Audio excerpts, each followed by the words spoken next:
पहली बार कासगंज में आए हैं, लोगों में बहुत उत्साह है और पूरे देश और दुनिया भर में योग का, आयुर्वेद का, स्वदेशी का, सनातन संस्कृति का जो गौरव बढ़ रहा है, लोगों में जो सहज स्वीकार्यता है अपने सनातन मूल्यों की, उससे हमें यह दिख रहा है कि अब हमारे पुरखों की ये विद्या, योग विद्या, आयुर्वेद की विद्या, जीवन विद्या, अब देश ही नहीं पूरी दुनिया में गौरवान्वित हो रही है।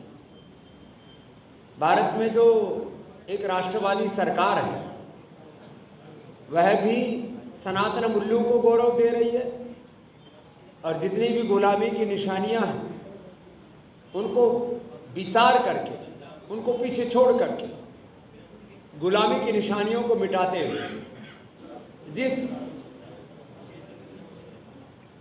स्वाभिमान को लेकर के हमें आगे बढ़ना है वह भी अब राष्ट्र और विश्व में गौरवान्वित हो रहा है।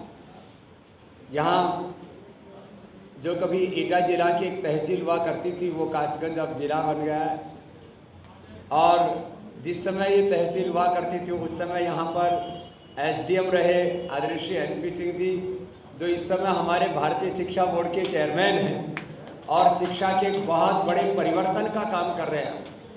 आज़ादी के 75 वर्ष पूर्ण होने पर और तो बहुत सारे कार्यों का शुभारंभ हुआ।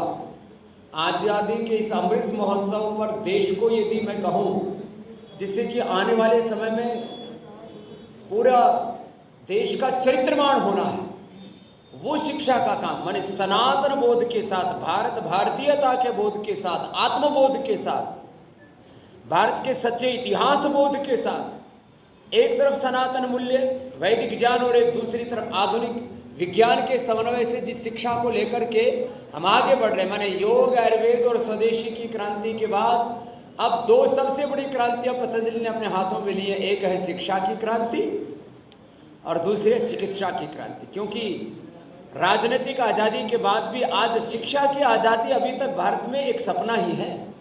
चिकित्सा की आज़ादी के बारे में तो लोगों ने सोचना ही बंद कर दिया था कि एलोपैथी चलेगी। अब एलोपैथी को हमें इस तरह से नेपथ्य पर रखना हो। हमने म्यूजिक में भी जो बहुत सात्विक गाने वाले बच्चे हैं, यहाँ पर भी हमने बहुत ही छोटी उम्र में जिस बेटी ने बड़ी महारत हासिल की है, मैथिली ठाकुर को मैंने बोला, अभी हरिद्वार में थी वो बिटिया, तो मैंने कहा बेटा आप भी आओ, छोटी छोटी इन गाँव में अलग जगह, तो वो भी यहाँ पर 9 अप्रैल को शाम को 6 बजे से रात्रि 8 बजे तक जो संगीत महोत्सव का कार्यक्रम रखा है, वहाँ पर इस संगीत महोत्सव में आ रही है। और मैं बस सबसे एक आह्वान करूँगा कि 3 दिन पूरी श्रद्धा से, पूरी भक्ति से, अनुशासन से जो शिविर अटेंड करेंगे तो 3 दिन में भी हम लोगों का 3 से 5 किलो तो वेट कम कर देते हैं। 3 दिन में लगभग लोगों की बीपी शुगर की दवाइयाँ बंद करा देते हैं। जो 25-50 mg तक दवाई खा रहे हैं थायराइड की, थायरोक्सिन आदि, वो भी छुड़वा देते हैं। मात्र धनिए के पानी और थायरोगेट से, उससे भी हम लोगों को निजात दिला देते हैं। ऐसे जो लोग 10-10, 20-20, 30-30 साल से दवा खा रहे थे, उनको हम रोग मुक्त, पहले रोग मुक्त करते, पहले दवा बंद नहीं कराते। रोग मुक्त और दवा मुक्त एक पूर्ण स्वावलंबी, आत्मनिर्भर, ऊर्जामय जीवन जीने का हम यहाँ पर प्रशिक्षण देते हैं, उसको खुद करके दिखाते हैं। तो आज यहाँ आकर के हमें प्रसन्नता है कि जिन गाँवों से निकल कर के हमने इस योग को विश्व पटल पर स्थापित कराने के लिए भगवान ने हमको निमित्त बनाया। आज फिर उन्हीं ग्रामीण संस्कृति में रचा बसा ये कासगंज अब जो एक बड़े शहर का, एक महानगर का आकार ले चुका है करीब करीब, अब यहाँ पर भी ये योग की एक नई अलख जगेगी। आप सब पत्रकार बंधु आए हैं, अभी तो हम प्रिंट मीडिया वालों को तो दर्शन भी नहीं कर पा रहे हैं। आप लोगों ने पूरा घेर रखा है हमको, तो आप लोगों को एक दो कोई प्रश्न है तो कर लीजिए, जिससे कि हम प्रिंट मीडिया से भी बात कर सकें, क्योंकि इलेक्ट्रॉनिक मीडिया की चकाचौंध ने प्रिंट मीडिया को थोड़ा पीछे धकेलने की ज़रूर कोशिश की है, लेकिन हम उसको पीछे जाने नहीं देंगे। आप कोई प्रश्न आत्मा है उसमें हम एक दिव्य रूपांतरण जरूर करेंगे। जी स्वामी जी, अभी जैसे एलोपैथी की बात की आपने, आयुर्वेद की बात की, उन दोनों के बीच में भारत सरकार ऐसी स्थितियां क्यों नहीं पैदा करना चाहती कि वो एलोपैथिक कम हो और आयुर्वेद को बढ़ावा मिले? देखिए स्वामी जी, मेरा सवाल पूरा नहीं हुआ है। जहाँ तक सरकारी सिस्टम में अगर आप देखेंगे तो आयुर्वेद के जितने भी यूनानी आयुर्वेद जितने भी हैं उनकी स्थिति अपेक्षा हॉस्पिटल्स के कम है और लचर है। देखिए, आयुर्वेद को, नेचुरोपैथी को, होम्योपैथी को, यूनानी को, सबको नए पत्थे पर रखा ही गया ना सैकड़ों सालों से। तो अब कम से कम आयुष एक मंत्रालय बन गया, उसको एक गौरव तो दिया ही गया। तो सरकारें ज़बरदस्ती तो हॉस्पिटल नहीं बना सकती, बंद कर सकती। हम इतना इसको गौरव देंगे। मैं आपको आदरणीय अमित शाह जी के एक अंतर्मन की बात बताता हूँ। हरिद्वार आए, बोले स्वामी जी आप योग और आयुर्वेद नेचुरोपैथी को इतना गौरव से स्थापित कर दो कि लोग एलोपैथी की तरफ देखना ही बंद कर दें। ये सरकारें नहीं कर सकती, ये काम समाज कर सकता है। सामाजिक जागरूकता है, उसके लिए एक अवेयरनेस चाहिए, उसके लिए लोगों की आयुर्वेद में अगाध श्रद्धा चाहिए। वो समाज में समाज के द्वारा ही स्थापित हो। जी स्वामी जी, मैं बात पूछना चाहता हूँ आपसे। आपने कांग्रेस सरकार में लगातार अभियान चलाया था महंगाई को लेकर। जी, पेट्रोल 80 रुपये लीटर हुआ करती थी, 100 रुपये लीटर है। क्या आप अभियान अभी भी चलाएंगे?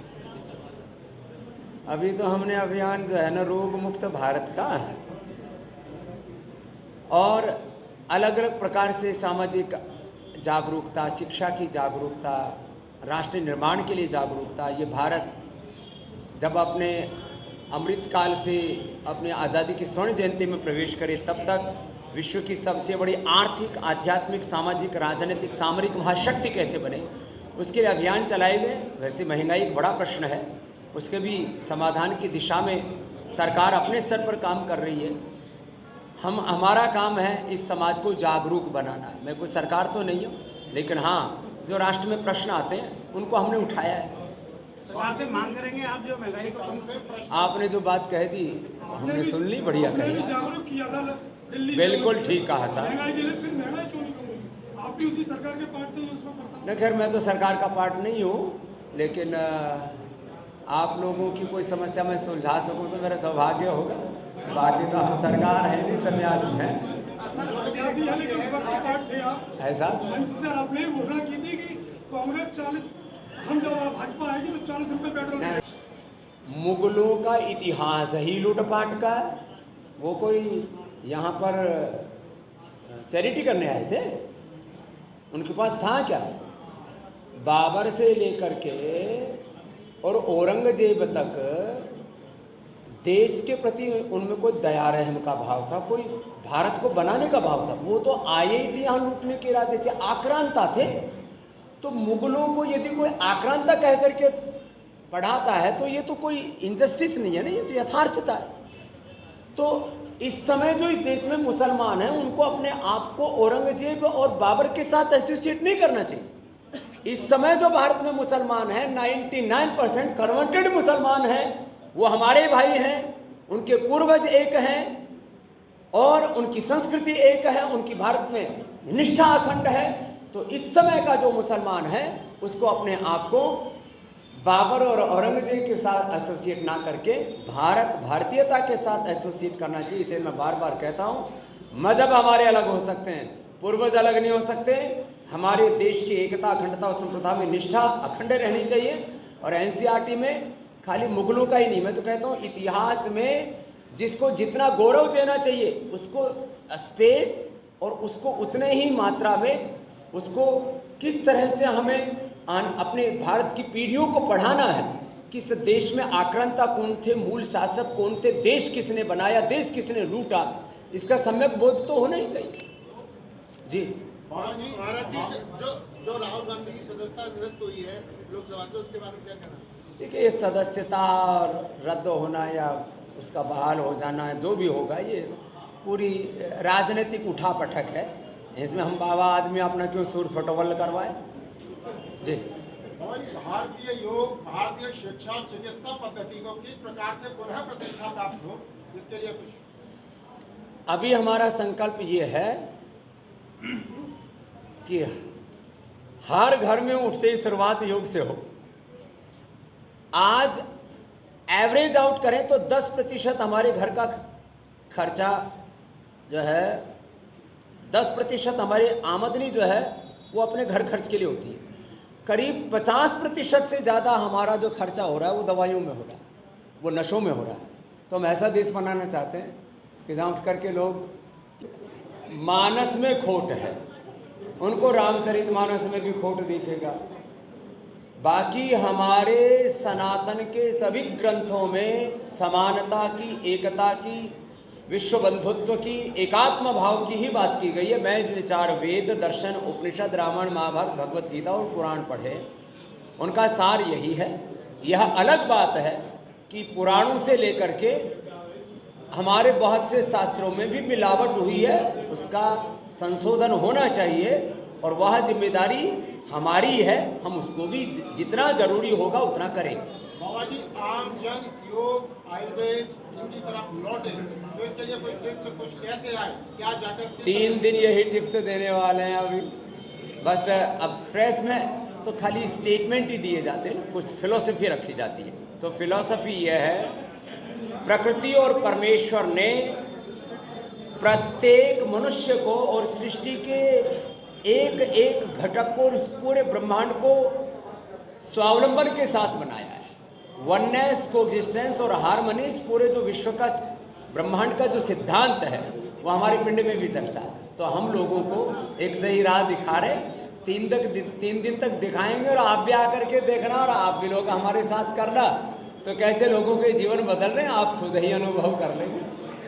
ठीक है साहब, चलो जी, बहुत बहुत धन्यवाद। अब प्रिंट वालों के भी हो गए ना।